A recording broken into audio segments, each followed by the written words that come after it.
ഭക്തി എന്ന് പറഞ്ഞു കഴിഞ്ഞാൽ യു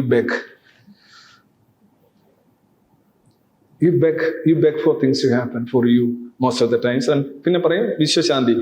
അപ്പോൾ പിന്നെ എല്ലാവർക്കും ശാന്തി ഉണ്ടായി, പിന്നെ നിങ്ങളുടെ ശാന്തിക്ക് പ്രത്യേകം നോട്ട് ചെയ്യാൻ ആളുണ്ടാവില്ല. പോട്ടെ, you beg, then you brave in the same like ഒരു അർച്ചനാഗീതമാകും, പ്രാർത്ഥനയാകും, കൈകൊട്ടി എഴുതിയിരിക്കും. അല്ലെന്നുണ്ടെങ്കിൽ ഒരു ആനയെ നടക്കിരുത്തുക, ഒരു കാർ കൊണ്ടുവന്ന് വെക്കുക, എന്തെങ്കിലും വഴിപാട്, യൂസ് വഴിപാട് അല്ലേ. വഴിപാടിനെ കുറിച്ച് സാധാരണ വിശ്വാസികൾ പറയുന്നത്, നീ എന്ത് ചെയ്ത് വെറും വഴിപാട് പോലെ ആയിപ്പോലോ എന്ന് പറയാറുണ്ട്. എന്ന് വെച്ചാൽ you don't expect any return from that, isn't it. നേർച്ച പോലെ, വഴിപാട് പോലെ എന്നൊക്കെ പറയുന്നത് അതെങ്ങനെ വരുന്നു? അതിനെക്കുറിച്ച് യഥാർത്ഥത്തിൽ നിങ്ങൾക്ക് തന്നെ ഉപബോധ മനസ്സ് സോക്കോൾഡ് ഫിഗറേറ്റീവ്ലി പറഞ്ഞാൽ നമുക്കറിയാം ഇതിനകത്ത് വലിയ കാര്യമൊന്നുമില്ല. So you beg, you bribe and you brag means അതുമൂലമാണ് ഇത് ഇന്നൊരു ഭയങ്കര ഇതാണ്, ഒരു ഇല പോലും കൊഴിയുന്നില്ല, അടിച്ച് നിരപ്പാക്കി കളയും, ഭൂകമ്പം വന്നു, അവന്റെ ശിക്ഷ അവനെല്ലാം അറിയുന്നുണ്ട്.